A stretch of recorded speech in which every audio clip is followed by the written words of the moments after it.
Hello students, in this video we will discuss about acceleration. Students, let's define acceleration. Acceleration of a body is defined as the rate of change of velocity, or it can be expressed as change in velocity with respect to time. Mathematically, expression for this can be A is equal to V minus U divided by T.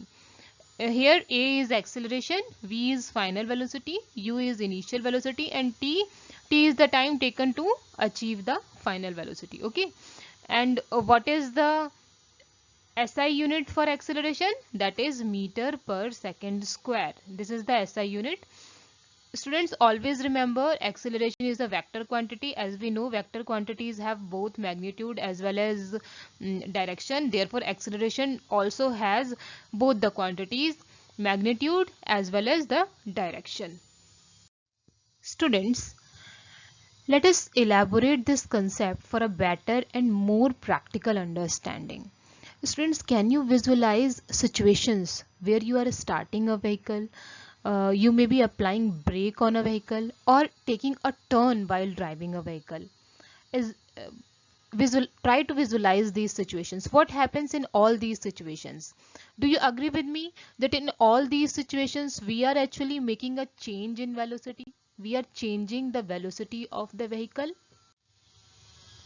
Consider the first situation. Here a vehicle is started from point A, and within few seconds or few minutes it reaches a speed of 20 meter per second. Okay, what situation is this? This situation is when we start a vehicle, we started from 0 meter per second and gradually we increase the velocity and attain a constant velocity after few seconds or few minutes, right? Similarly, consider the second situation. What happens here? We were moving with a certain velocity and we try to apply brake to make it stationary, to gain a 0 meter per second velocity. Okay, what is this situation? This situation is when we are applying brake on a vehicle. Okay, when we are stopping our vehicle. Now see the third situation. Here you may change your direction while driving a car on a straight road. There are situations when we turn, when we take a turn. Okay, when we take a turn, we actually change the direction. That means we are actually changing a changing direction of velocity. Change in direction of velocity contributes to acceleration. See, velocity can be changed in both the ways. Either we change magnitude or we change direction.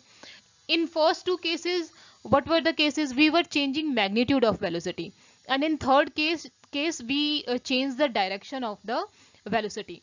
In all these three cases we are actually changing velocity, and change in velocity contributes to acceleration. We have already studied that, we already discussed in last slide, that acceleration is change in velocity divided by time. V minus u is actually change. If there is change in direction also, there will be acceleration.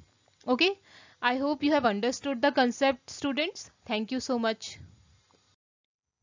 Students, let's discuss types of acceleration.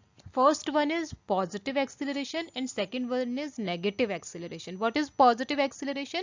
When the velocity of body increases with time.